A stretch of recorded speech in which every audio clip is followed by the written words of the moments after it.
Leather gloves, we're slapping in hams. Popcorn and peanuts, we're working the stands. Pink cotton candy, love on a stick. He's chasing the beer, the circle the lips. Play ball, play ball. Load up the bases and smack it right over the wall. Play ball. Play ball. And good evening, ladies and gentlemen. Welcome to Laughter Saves Lives. Live! Here on Strong Island Television in Paradise Studio in beautiful Massapequa, New York. Yes? Yes. Right by the railroad station and the CVS, the pizzeria. The Dunkin' Donuts. Dunkin' Donuts, Chinese restaurant still closed. Yeah. And a nail place. And there's a nail place we never Yeah. mentioned. And there's Roseanne Sorrentino's here Woo! today. I toyed with getting a pedicure before because I was here so early. Yes, yes. Rich Walker again has the rash. So he is no longer here. Richie, that rash flares up often. So it's a shame, but Should get an ointment no for Rich. that. Yeah. Now, talking about an ointment, I have a scab on my lip. And you didn't say anything when you walked in. Nothing. I didn't. You didn't say you got herpes. You didn't say nothing. Because I'm not a jerk. Well, there's a difference between being a jerk and being an Italian. Like, hey, what? Because Butch saw it I on. should have just been like, hey, I got a schmutz on your Yeah, lip. what is that? What is that schmutz? Butch did it. Butch did it the other day. He calls me. He goes, by the way, what is that on your lip? I go, Butch, what if I was self-conscious or something? So I'm going to tell you what this is on my lip. Fever blister? No, it's not a fever blister. Believe it or not. It is from Italian wedding soup. Hey! Oh! First of all, let me tell you about Italian wedding soup. It's my favorite soup. With the little meatballs. There was the deli was packed. This is a joke in my family. The deli was packed one day. Walked in with my wife, and my wife goes, no, I asked the guy, what's your special? What kind of soup you have today? And he said, Italian wedding soup. And my wife from the back of the deli goes, oh! And everybody in the deli went, what is she? That's your favorite soup. That's I go, you out of your mind? So I wanted her to make it the other day. We looked up a recipe. She made it, but I was such a gabon. I wanted it so bad that I didn't wait till it cooled off. And I took a spoonful and a piece of spinach. She didn't use escargot. She used spinach. A piece of spinach hot spinach laid on my lip for like a second. Right? Really? Yeah. And then no scab. It was just obviously Wow. burned for 2 or 3 days. And then I woke up the next morning. There was a scab. So that is the reason. Now, what am I using on my scab to make it feel better? Lancino. You know what Lancino is? I have no idea. My wife is a lactation consultant. It's what women use on their nipples when they're cracked when they baby. Of course, you're using When something. they breastfeed, Of course, you're using that. they use it on their nipples. You'll do anything to get near a nipple. I will say anything to say the word nipples. That's what they do. You understand? Lancino. Yeah. Cracked. Where do they use it? Nipples. There we go. So that's what I'm using on there to That was a heal it. lot of information Just that we probably all did not need. That was 5 minutes of our show talking about my lip. That's good. But better than talking about our New York Mets. Roseanne and I cried. We cried. This girl went to probably 10 games this year. 20. 20 games. I went to like 10 games. I was doing a comedy show Sunday night. I was in the parking lot listening to the game, running back and forth. I went on stage, came out. So we are still getting over it. Yeah.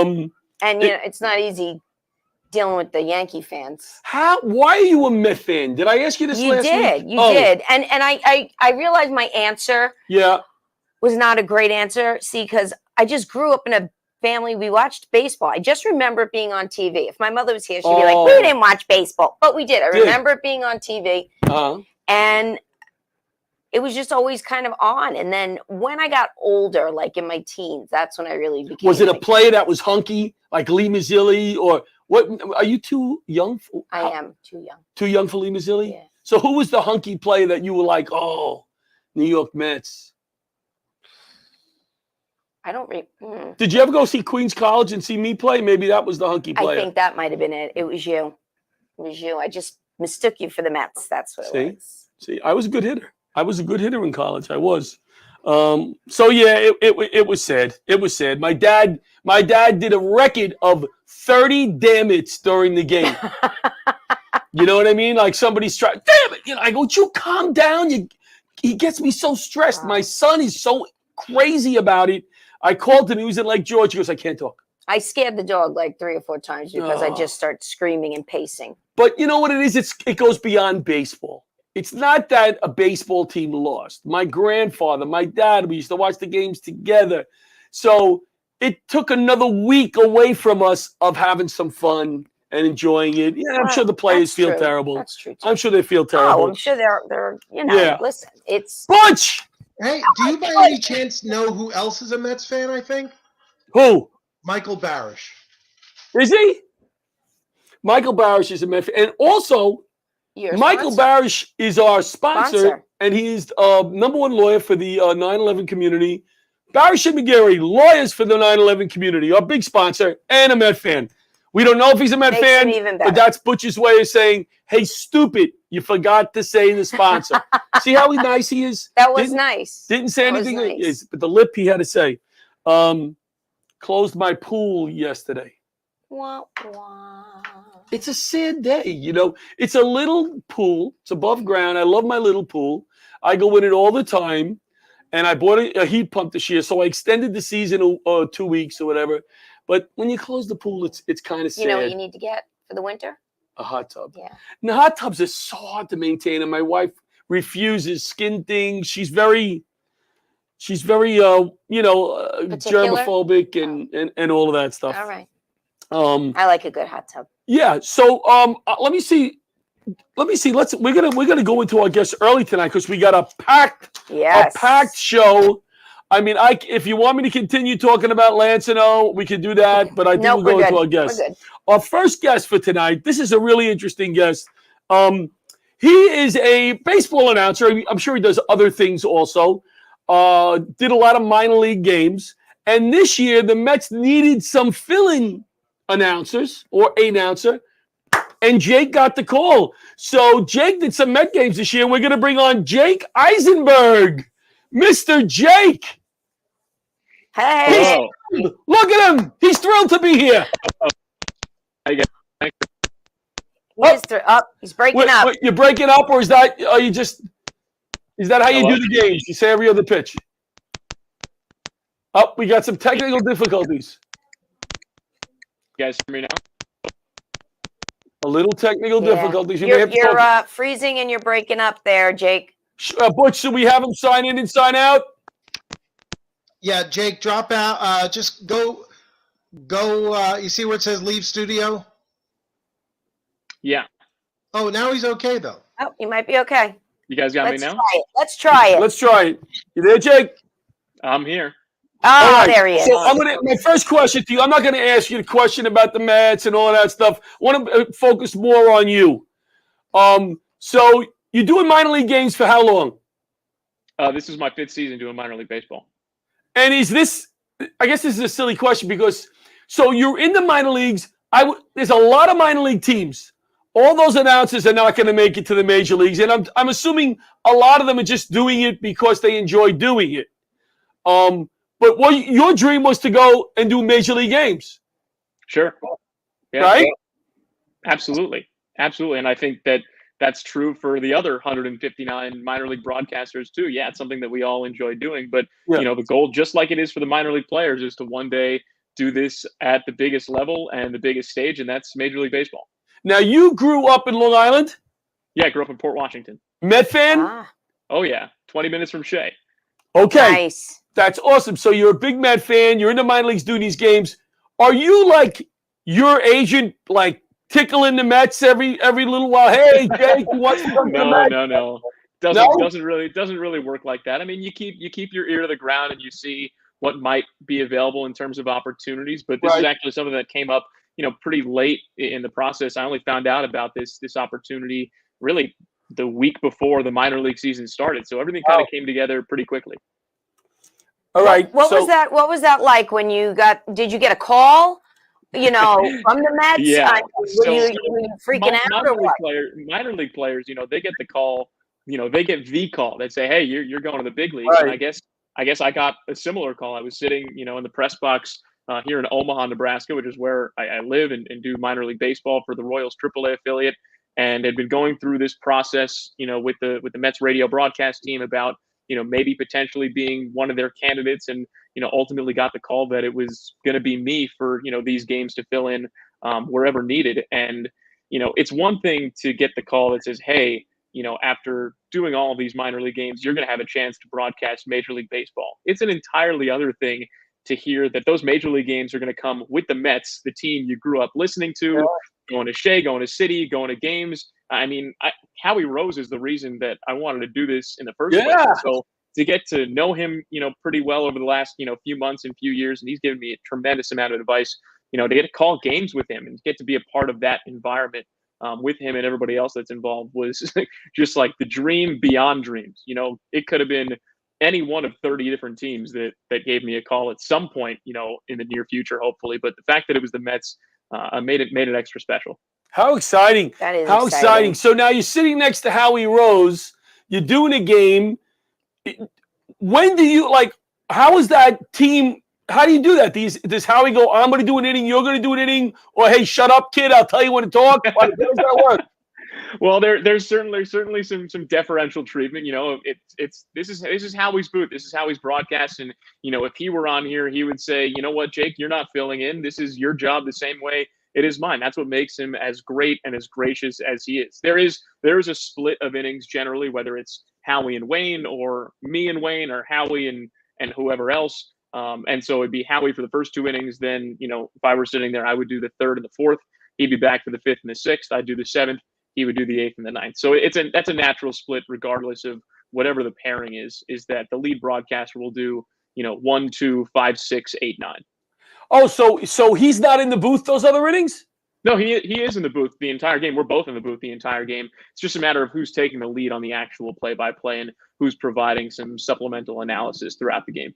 All right, would you call? Oh, go ahead. I'm sorry. That's okay. Was that your first? So this was your first time calling a major league game? Yeah. This is the first year I've ever gotten a chance to do it. 30 seconds before it's ready to go. It's almost full time. What's going through your head? That day, it was back in April. The Mets were out in Arizona, and that was the first chance that I had to fill in on the Mets. And I'll be honest, the day was so crazy, and it was so busy, and it was so stressful that I didn't have time to be nervous or really contemplate the gravity of what was happening. The light went on, we heard the music, and all of a sudden, it's time for Mets baseball on WCBS, and off we go. And then it was, after the game ended, after the broadcast ended, we got back to the hotel that it really sunk in that it was like, whoa, we just called a Major League Baseball game. Hopefully the first of many. It turned out to be the first of many this season. It was great. Than your Royals minor league game, right? Yeah, just a few more. Yeah. And you screw up, and I'm sure there's a lot of your friends listening too that you're not going to hear the end of it. Oh, no doubt. And believe me, there were screw ups along the way, and there will be screw ups to come in the future. That's one of the beauties of what we do is that it's extemporaneous, it's off the cuff, it's snap of your fingers happening, and you're not perfect, but you do your best to do the best you can and have a good time while you do it. So will you be calling the games next year? That's still to be determined. Okay, so Wayne Randazzo wasn't a major league player, right? No. And Howie was not a ball player. Were you? Did you play ball to any level? Not well. Not well. All right. So on a major league TV broadcast, there's always a color guy, right, that played ball. Sure. The radio doesn't work that way, obviously. It depends. It's a team by team basis. There are some major league teams that'll have a traditional play-by-play broadcaster paired with a former player who's an analyst. There are some teams whose radio broadcast team is two different play-by-play broadcasters, traditional play-by-play broadcasters. That's the setup that the Mets have. And there are pros and cons to each of those setups. But, yeah, it's not uncommon that you'll see a major league radio booth have two play-by-play broadcasters that alternate throughout the game. What was your biggest call of the year? I think the one that'll stick with me the most, we were in Milwaukee. The Mets were down, and it was a really important game toward the tail end of the season, and Francisco Lindor came up, hit a first pitch grand slam, put the Mets in front, and Mets went on to win that game. And that was definitely one that's going to stick with me for a long time. All right, so you made the call. Did you go back and listen to it? Of course. And you go back and listen. You go back and listen to everything, whether it's good, bad, or otherwise. That's how you get better. Scale of 1 to 10. How did you do on that call? Honestly, I'm going to give myself a solid 8.5. I felt really good about it. Okay. I felt really good about it. Oh, that must have been fun. Always room for improvement, but it was good. You know, they're showing. I mean, I guess they've been doing this for a few years, but they've been showing TV guy in the booth when he makes the calls. Gary Cohen. Gary Cohen. I don't know if they showed Howie Rose making any calls in the booth. Did they? Yeah, they don't have a booth camera for the radio broadcast. At least not that I'm aware of. Maybe someday. Yeah, no, that would be pretty cool. I mean, I never realized how much the announcers get into it. You know, how he gets into it. It's really a lot of fun watching him. Well, see, if you want to think about it this way, really the only difference between the two of us is that I'm sitting there with a microphone and you're sitting there with a beer. That's it. That's the only difference. We're both reacting the same way. It's just I'm the one who's talking. Well, now you bring up a good point. You're doing a Royals. Now, you knew some of the Royals players because you're covering AAA Royals. Sure. And you knew, I'm sure, most of the Met players because you're a Met fan, and I'm sure you follow the team, right? Sure. Let's say they throw somebody other team calls you and says, "Hey, bro, everybody got sick. We need a guy. We're going to pay you decent money. We're going to fly you out here." How much prep do you need to put into that? Do you get a lot of help in the ear, like from the producers, or how does that work? No, it's a lot of preparation, and that's the way it was really throughout this season because we've got a 150 game season here in Omaha with the Storm Chasers, and I'm solo for those games. And then I wound up doing around 40 different Mets games this year, so I was in and out all season long, and so it's constant prep and making sure that not only do I know what's going on with the Mets, but I know what's going on with the Storm Chasers, and by extension with the Royals, and also know what's going on in the National League East and Major League Baseball, but also the International League where the Storm Chasers play. So 2 different teams in 2 different leagues and 2 different organizations, all in a 6-month span, pretty condensed. It was a lot of prep, a lot of travel, and also a lot of fun. Wow, that's amazing. That sounds like that's a very exciting thing to be doing. Storm Chasers, fun name. One of my favorite ones is the Rubble Ponies. To big into the Rubble Ponies. Yeah, it's a good one. Is there another team that sticks out at you that's a fun name? I mean, you can go down the entire list. I mean, there's some of the teams that are in the league with the Storm Chasers. You got the Jacksonville Jumbo Shrimp for starters. There are some really good ones around minor league baseball, and it comes with some pretty good merchandise too. There's some cool hats around there. That you can find if you Vogelback should be on the Jumbo Shrimps. He should be. He should be on the Jumbo Shrimps. Well, listen, we can't thank you enough for coming in. We want to have you back because we could go on and on. We're just big baseball fans, both of us. When Rich is here, we won't have you on when Rich is here. Rich doesn't even know what baseball is. He doesn't even know. Yeah, he keeps calling it. Before we let Jake go, I have to mention, Jake happens to be my cousin. Well, you better mention it because he's not going to mention it. Thanks. He is what? Are you my second cousin? Is that what it is? Don't ask me how the genealogy works. His mother is my first cousin. So Butch's dad is my grandma's brother. It's you can sounds like second cousins. Quickly, yeah, sounds like second cousins. Yeah. So I had to come on and say that, and just like I told him before we went on, I am very proud of him. He did an awesome job, and I can't wait to hear more from him. That's great. We hope you call some games next year. You did do a great job. Absolutely. Thanks, guys. I appreciate it. Thank you for having me. All right, Jake. That was a home run by Jake Eisenberg. He's out of here. Great job. Jake Eisenberg, New York Mets fill-in radio announcer. Exciting. Butch's cousin. Imagine.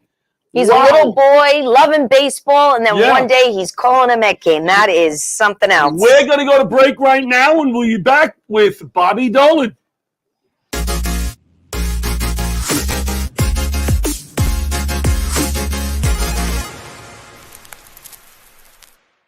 If you spent time downtown on 9/11 or in the 8 months after, you were exposed to toxic air and may be eligible for compensation from the $10 billion 9/11 Victim Fund.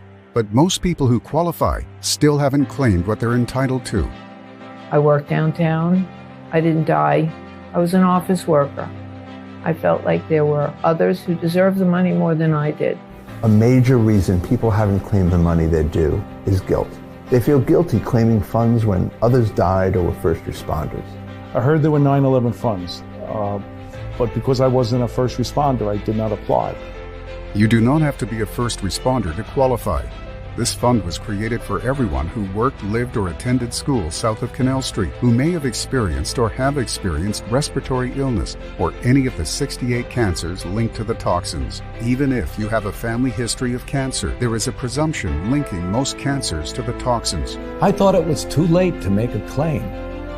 My spouse worked downtown at a bank and died of cancer. Honestly, I just haven't felt up to it. The government's $10 billion Victim Fund and Health Program have been permanently extended. You just need to have been below Canal Street on 9/11 or at any time in the following 8 months. To see if you qualify, call or go to 911fund.com to speak to a representative of Barasch and McGarry, lawyers for the 9/11 community. There are many reasons people who are eligible for compensation are not stepping up to claim it. To those who are holding back, I would say just take the first step. Ask for help. Make the call. It's not too late. I called and I qualify. I qualify. I qualify. Millions of dollars remain unclaimed. You do not have to be seriously ill to qualify.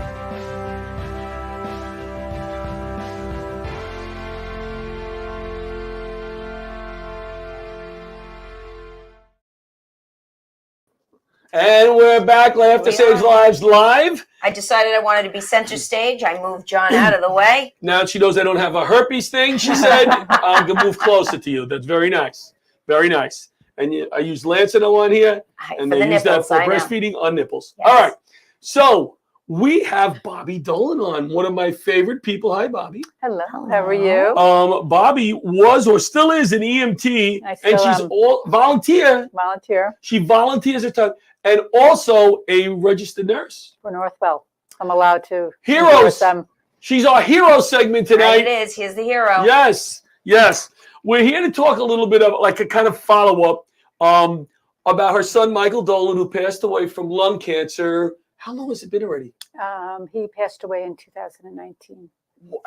Yeah, March 7th, 2019. Oh, my God. So it's over 3 years already. Yeah. Goes so quick. So to recap, if you didn't see our last show, I met Michael at the Baldwin Fire Department. We used to do a comedy show there.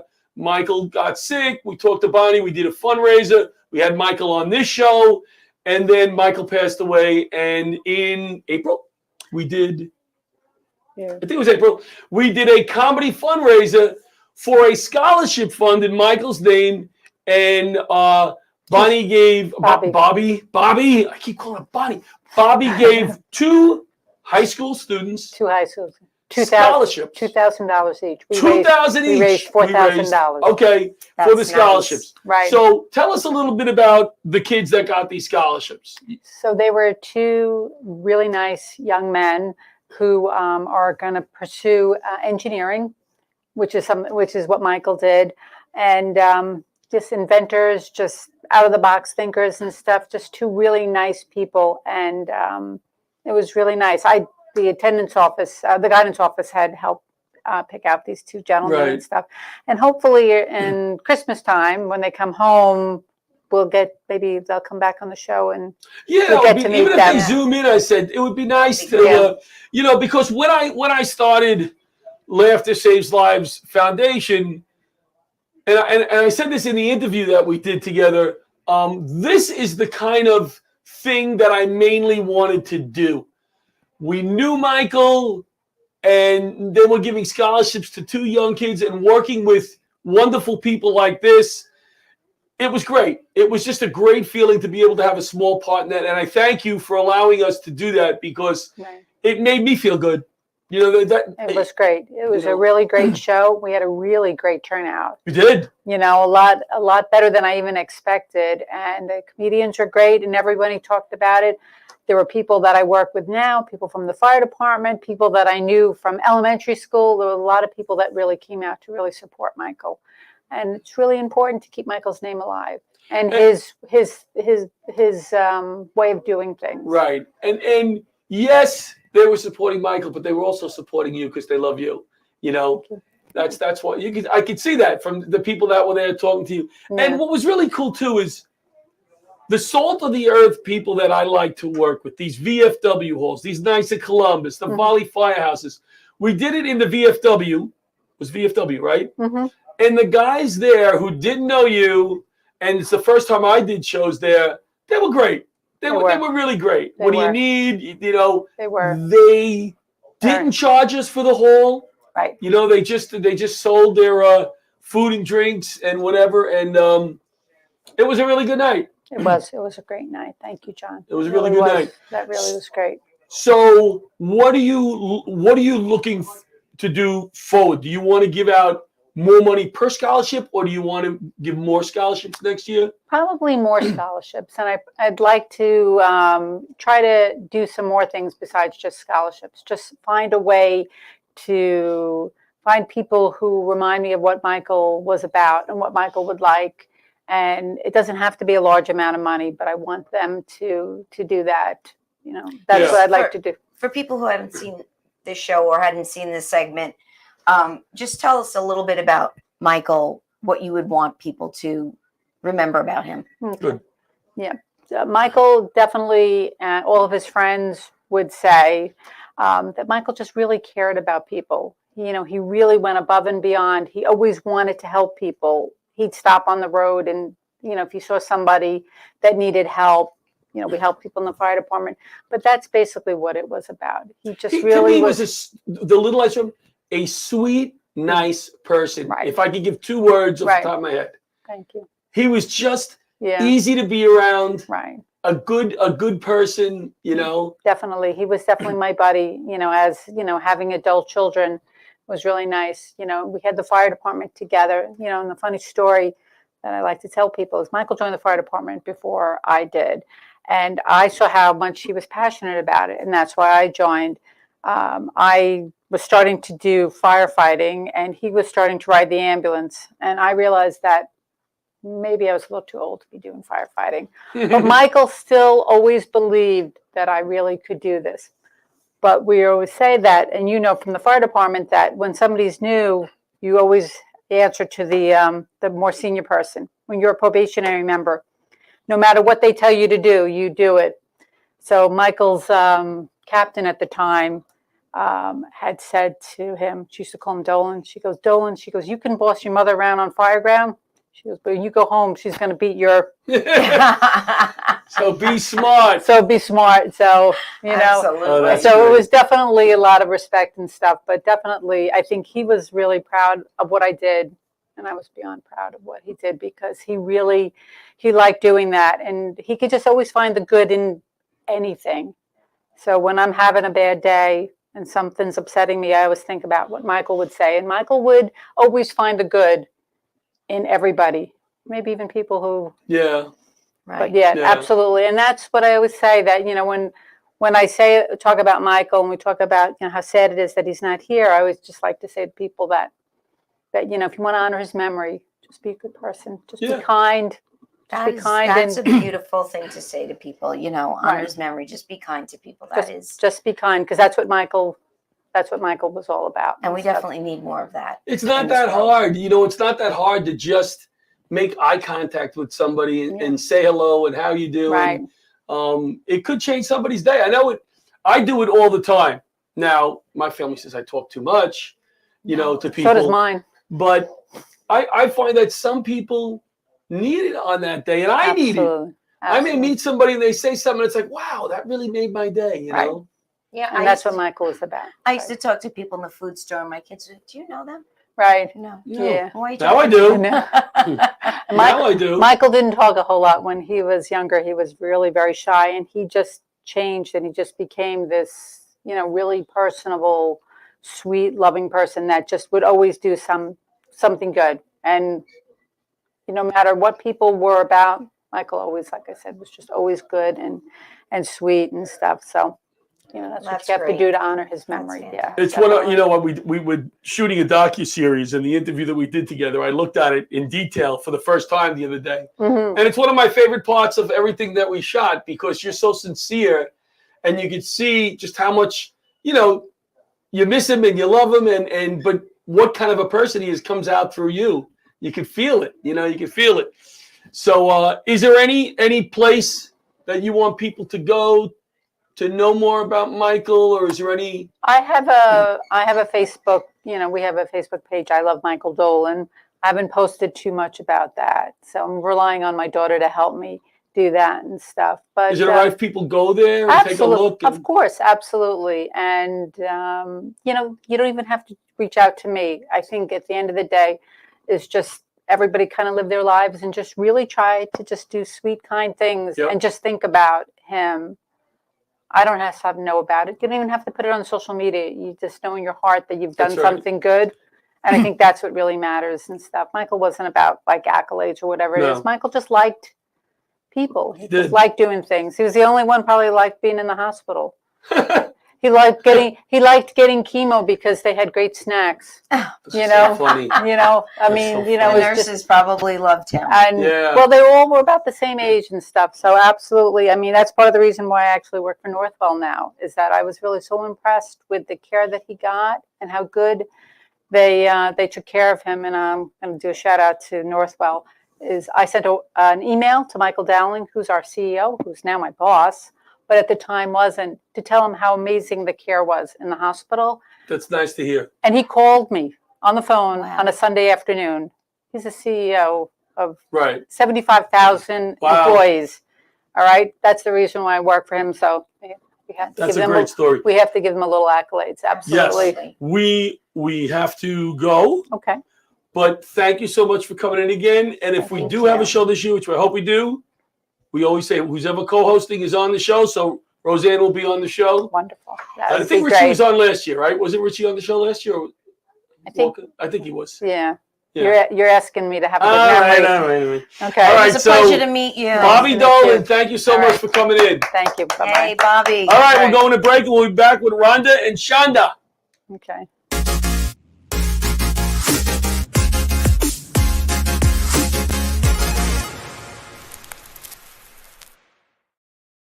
Hi, I'm Gretchen Rossi. And I'm Arthur Lee, the creator of LifeVac. We're here today to announce that to date, LifeVac has saved hundreds of lives of people who almost died due to choking. People may not realize that on average, 14 people a day die from choking-related incidents. Every 5 days, one of those lives is a child. That's why I created LifeVac. And as a new mom, and from housewife to housewife, I felt compelled to share with you the discovery of this life-saving device. LifeVac is a simple-to-use airway clearance device. Just place, push, and pull to save a life. And it costs less than it would take to fill up your car with a tank of gas. Imagine being able to save a life for less than $70. To learn more, please visit lifevac.net. That's LIFEVAC.net. Please don't allow one of your loved ones to become the victim of a choking accident. Shanda. That's what it is. Shanda. You say it. Shanda. All right. Ladies and gentlemen, our next guest. Shanda's not with us yet, so we'll bring Rhonda in. Shanda should be in a minute. Okay. All right. So let's bring Rhonda in. Rhonda is the bluegrass music star and member of the Grand Ole Opry. Woo! Which you got to teach me about this because I know nothing about the Grand Ole Opry. So let's bring her in. First of all, it's Grand Ole. All right, just bring her in. There's no D in New Yorker. All right, I'm a stunad. What can I tell you? Hello, Rhonda. Hi, Rhonda. Hey there. So you got to come to Nashville and visit the Grand Ole Opry, and you can learn about the history and the heritage of these amazing country music, bluegrass, and gospel artists. All right, let me ask you a question right off the bat. Bluegrass, okay? What is bluegrass as opposed to country? Well, bluegrass has acoustic instruments. We don't, as a rule, we don't have drums, and it's not plugged in. So we take great care in finding the perfect instrument that has a beautiful sound to it. So you're listening to the sound of the instrument, not something that's created in a studio or, has been, had other sounds through the electricity or through the computer. It's authentic, and it's exactly like if I sing to you now, it's the same voice that you hear on stage that you would hear right now. But it's mostly the authenticity, and it's the type of instruments: a banjo, mandolin, fiddle, an upright bass versus an electric bass. Sometimes I have a dobro player in my band, so it's the instrumentation, and because it's acoustic, that kind of makes up bluegrass. Okay, so how long have you been doing this? I have been performing all my life. I grew up in a musical family, traced back 5 generations of the Vincent family. When I was 5, we had a television show, a radio show, made our first recording. So I've had this wonderful life of music that's evolved into the career that I have now. The dream come true was to become a member of the Grand Ole Opry, which I was invited, because it's only by invitation. And I was invited on February of 2020, the worst time ever. Waited 343 days to be inducted into the Opry. Oh, and can I say too, my daughter is the 6th generation. She just made history as the first female lead in the United States Navy Band, Country Current. So watch for her. So proud of her. She carries on this tradition. So cool. I love your energy. I love your enthusiasm for what you do. It's really cool. And like I said to Butch, I don't know much about the Grand Ole, but I would love to go, and I would love to see what it's all about. So you have a personal invitation. You come be our guest sometime when we're there. I'll take you up on that. And there's Shanda. Hi. Hey. How are you? Sorry, I'm late to the party. Forgive me. That's okay. Thank you for coming in. So what is this Queen of the Bluegrass? What is that all about? There she is. She's amazing. We get to honor her this year at our gala. I saw that. Queen of Bluegrass comes from the Wall Street Journal. I released an album in January of 2000. And the Wall Street Journal did a review of the album, and they said Rhonda Vincent is the new Queen of Bluegrass. And it's just something the title that's kind of stuck since then. It's a fun title. That's a pretty good title to have. All right, so let's talk to Chandra a quick second. Chandra Tripp. Yes. Did I pronounce it? No, you did not, but I'll answer. Well, it's what I told you. It's Shanda. Right. Shanda. Yeah. Like Ann. Like a chandelier. But you can call me whatever, and I'll answer. All right. So you are the founder of Love from Music City. Yes. That's a 501c3. Tell us what that's all about, because I found this really cool. Well, thank you so much for having me on, first of all. And I was raised on the mission field to Mexico and Haiti. And so I have carried on what my parents started over 50 years ago. And we named it about a decade ago, Love for Music City, largely because the country music community in Nashville area has been so amazing to us. And so we felt like we needed to reflect the city, Music City, but we help orphans abroad and foster care children here in Middle Tennessee. But we have a vision to help foster children across America. That's what we're trying to do. Wow. Very much needed, because I've never been in that world, and I'm sure these foster kids need all the support they can get. What are some of the things that you do for foster kids?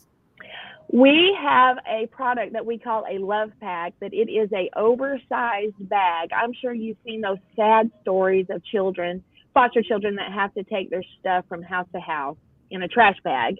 And so we supply it called a love pack, and it's a big bag, and it's got essential hygiene items in it: pajama bottoms, socks, t-shirts. Many times a child will be taken from the home.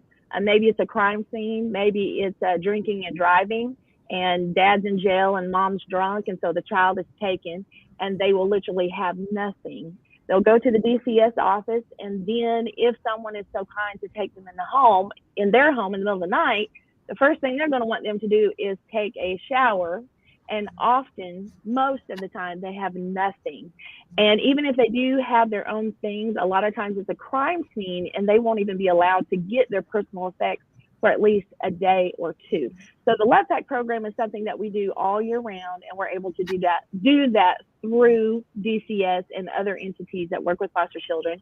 And then we have provided Christmas for foster children for the last 11 years, and I'm proud of that. So we're heading on another year, and we're so excited, and it's such a blessing. Foster children are orphans Just in America, we don't call them orphans. Right. They're called foster children. Yeah. All right. So you're honoring Rhonda? Yes. Yes. So Rhonda, how do you feel about this honor? Like what connection did you have before this, and how do you feel about that? I've been to the gala before, and it's just a wonderful cause. I mean, who doesn't have a heart for children? So I love the event that they host, and I am honored that I'm going to be honored this year. And so I love to be part of this. It'll be fun to be there and just to know more than anything that you're helping children. Yeah. So it's thank you. I love the cause, and I love to be involved in that. I have a neighbor that doesn't have a heart for children. I have one neighbor that yes, there's always one. There's always one. All right. So, do you have any questions? Am I cutting you off? No, you're good. You're good. Okay. So now, moving forward, what more do you want to do with this foundation? What more do you want to accomplish? Is that to me? Yes. Yes. Yes, to me. So we are converting a property we already have. We are creating, for lack of better words, like a youth center in Hendersonville, where we're at. And my vision is to try to get other entities such as churches, possibly gyms, gymnasiums, people who have something that could be converted for after school programs or on the weekends, where they could take in foster children and do programs. Or drug endangered children is another term that can be used, because just about every child in America is drug endangered at this point. But my vision is to see, we're figuring out how to get it done, and I'm trying to get government funding. So I could use, keep your fingers crossed with me about that. But once I do that, I'm going to turn around and get other entities across America to do what we're doing. And that's how I want to literally change foster care. As far as churches go, in Tennessee, we have about 9,500 foster care children, and we have 11,000 churches. So churches are usually used one day a week. And if we had every church just took 3/4 of a child, the problem would be solved. Yeah. So, and I'm not even talking about taking them in. I'm just talking about eyeballs on the child. Does it have tennis shoes? Is it being fed? Is it being abused or neglected? DCS foster care is in crisis. There's a mental health crisis through 2020. I think everybody knows that. And so the intake of foster children has went up, and foster parents has went down. And so by law, a DCS worker is only supposed to have a maximum of 20 cases. In Middle Tennessee, our DCS workers have, I heard of one yesterday that has 82 cases. Wow. 82 children. So how can that sustain? So other entities, businesses maybe that close at 5 o'clock that could use their space for an after school program from 5 to 7. They're going to have to step up. And maybe you say, I've raised my children. I'm not connected. I don't even know any foster children. Well, we're seeing a decay in America, and somebody's got to start caring about their community. And it's incredible because you're talking about where you are, but overall the foster care system is, I imagine, very hard to regulate. Are you getting foster parents, people who will take these children in for the right reasons? For the right reasons. A lot of times it's money comes with that child. And so, they're going from one situation to another. So it's really wonderful that you are trying to overhaul that and make it better. Doing a great job. God's work. Thank you for having me on. Rhonda, I want to just close with you. Is there anything else you want to say? Where are you going to be performing? Website, anything like that? RhondaVincent.com, and come see us. We're on tour pretty much nonstop. It's like we don't just go out on tour and then come back home. We are on tour continuously, getting ready for Christmas shows. So RhondaVincent.com, and you can find out what we do. And don't forget Opry.com, and you're going to pick a date and come to Nashville. Maybe we'll do a comedy show, raise some money for that. All right, I'm coming with you. That would be amazing. Great. Yeah, we'll talk. All right, we'll talk. We'll definitely talk. See, I don't go away. Once you say, oh, yeah, well, look at it, I don't go away now. So we're connected now. You're stuck with them. That's right. Absolutely. I love your accent. In such a short time. You did a great guys. job. You really explained it well. I felt bad. You came in Thank late. you, Rhonda. Thank you. All right, thank you. We are going to go now. Let me look at my list. Butch will pop in. John, just so you know, we had up Shanda's website, lovefrommusiccity.com, lovefrommusiccity.com, and folks can visit that site. Okay. Oh, we're bringing in Joe Fernandez, comic extraordinaire. There you go. Extraordinaire. Wow. Did he say underwear? What did he say? Extraordinaire. Joe, crappy intro I just gave you. Give me a better intro for you. No, that was perfect. No, give me. What are you known for? You have a podcast? What do you have? I actually have a new podcast I started. It's just a solo podcast, so it's very uncomfortable now. I'm trying the solo podcast thing. Yeah. So, and it's called Daydream Legend. Yeah. People ask how I got the name. I put it in a web. There's like a website that helps you figure out a name. So I just typed in podcast name, and that was the first one that came up. And I told my wife, she goes, "Daydream, yes, that's you. It's perfect." There you go. We're all daydreamers. Yes. Thanks for taking the time, Mr. Fernandez, to come on our little show here. Anytime, man. So tell us what is going on with Joe Fernandez. Getting the podcast up and going. I've been getting back to stand up. Traveling around doing shows. And what kind of stuff do you talk about on stage? You want to give us some stuff? Well, I'm still trying to build the new act since COVID. I dumped a lot of my material pre-COVID, so I'm trying to come up with new stuff. And lately, I've been watching, the Jeffrey Dahmer series. For some reason, a lot of television has to do with cannibalism. It's got the Jeffrey Dahmer series and the Armie Hammer story. You know the Armie Hammer story? No. The actor? No. Oh man, I feel like I'm the only one that watched this documentary. He's like a famous actor. He was in like The Social Network, and he like lost his career because he was sexting women like cannibalistic thoughts. Really? Oh my goodness. Yeah, pretty scary. But like he's a very gorgeous Hollywood actor. So when I was watching, I'm thinking if I was to be sexting or dating a Hollywood actress, like I don't know, Kate Beckinsale, how many cannibalistic texts do I get from her before I turn her in? Right. I don't think most men would. I think if she was texting me like, "I want to eat your foot," I'm like, "Yes, you do, baby. Bring the baby rays." Like I would go along probably until I lost at least 3 fingers. Then I'd be like, "I don't think this girl likes me for my personality."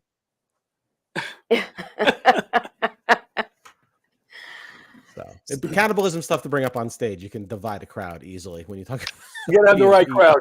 Hey, what our viewers would also probably like to take a look at, Joe, is your TV show on YouTube. Talk a little bit about that. Oh yeah, if you go to youtube.com/Joe Fernandez, I made my own web series. It's a 7-episode comedy web series. The episodes are like 5 to 7 minutes. It's clean, so like anybody can watch it. Because I wanted to make something like my nieces could watch too. But it's really funny. It's called I Don't Know Joe. Right. And it's basically following my character while I go to therapy and ask friends for help, and then I don't take it, which is very similar to most people. It's like, please help me. And they say, this is what you should do. And I don't listen.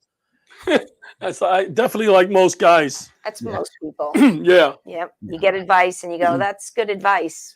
You don't do it. You have a very different, I assume this is how you are on stage also. It's a very laid back delivery. Am I correct? Yes, exactly. That's I'm not wacky on stage. Right. Like I'm an idiot on stage. I'm jumping all over the place. I'm not finishing jokes. I don't know what the frig I'm doing up there. So you must write like kind of specific for the type of delivery that you have. Well, I kind of just I just kind of go up with a thought. Like I've been watching these shows. I try and work it out with the audience, just almost I try to treat it like I'm hanging out with my friend at a diner.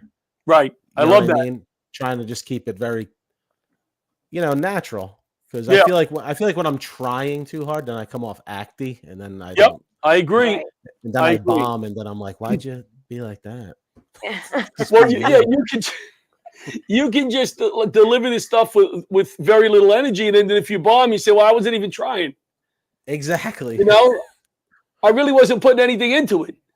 Well, yeah, see, if I come up with like a regular energy, I could always ramp it up. Right. But if you come up with high energy and ain't working, it's tough to ramp it down. It looks like you just deflated yourself. You're like, I don't like you people. So I can fix it per show. So how long have you been doing comedy?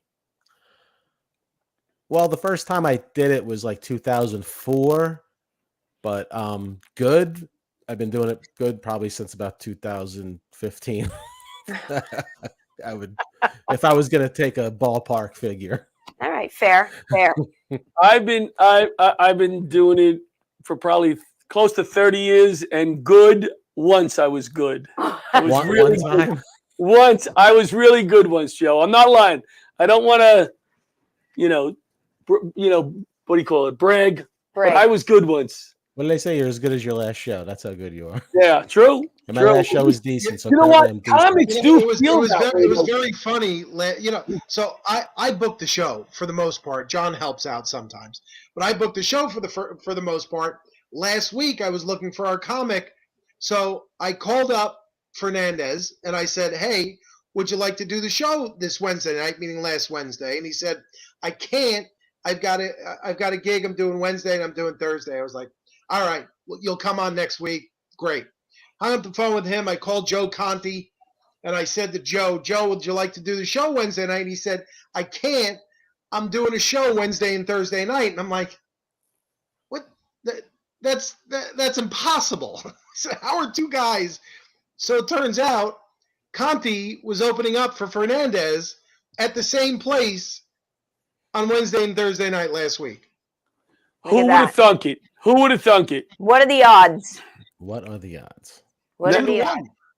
2-1. That's the odds. Yeah. Oh, give us one more of your favorite bits. Oh, I don't like to do. You do bits on. Give me one of your stories. Okay. I don't know. Okay, I'll tell you something I've been trying to tell. Are any of you hypochondriacs before? Okay. John is. You're John. And so is John. Now, so you understand the pain of that. Like, have you ever thought you had a brain tumor? Half hour ago. And it's always in the brainstem, inoperable, right? Like, there's no way. That's the right. So right. Not even right. I got to the point where I was like, I have to go get checked out. So I made an open MRI appointment because I'm not going to get into a tube because I'm claustrophobic as well. So I get in the open MRI and the doctor goes, what do you? Okay, for the next minute, don't swallow. Oh. So I hear the noise go off. So immediately I swallow. I swallow once immediately. Test goes through. He's like, "All right, we looked at your scan. Your brain is fine. We don't see anything." I'm like, "Great." So I'm in my car, and this is where I'm super crazy. I go, "What if when I swallowed, I moved a muscle that blocked him from seeing a small tumor about to grow?" So I was like, "I can't go home like this because now I'm now back where I started. I'm great." So I go in. And I go to the receptionist. I'm like, "Can I see the doctor?" She goes, "I can give him a message." I'm like, "Nah, I have to tell him because I can't leave here unless I know he got it. And I don't trust that you're going to get it to him." So she's like, "Okay." So she goes, she brings him out. And he's like, "Can I help you?" I'm like, "Yeah. Remember when you told me not to swallow?" He's like, "Yeah." I'm like, "I swallowed." He's like, "And?" I'm like, "Well, I thought that maybe I could have moved the muscle and blocked you from seeing a tumor." And the look on his face, like his mouth was agape. Like if his mouth was open 10 seconds more, he would have started drooling. Like he couldn't.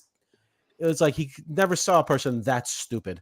And he just looked at me. He's like, "You're fine. You're fine."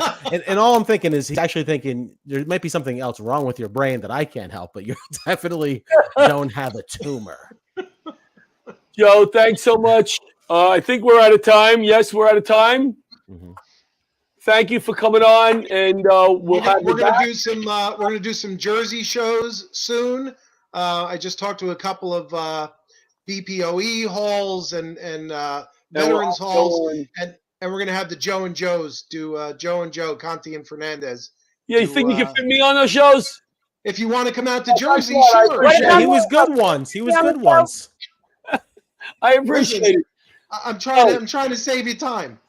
Thank you so much, buddy. A pleasure. Nice to meet you. Thank you. He's a really nice guy. All right, we're back next week. Laughter Saves Lives live. Thank you, Roseanne. Thank you, John. Thanks, Butch. We know who's on next week. October 26th is our big show at Governor's. Message me. We still got tickets. Who's and on next week we've got Burt Ward, Robin from the original Batman series. Whoa! Good night, everybody.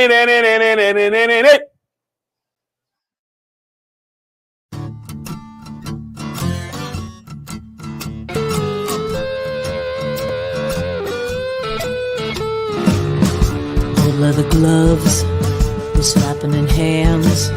Popcorn and peanuts, we're working the stands. Pink cotton candy, love on a stick. Who's chasing the beer that circle the lips? Play ball,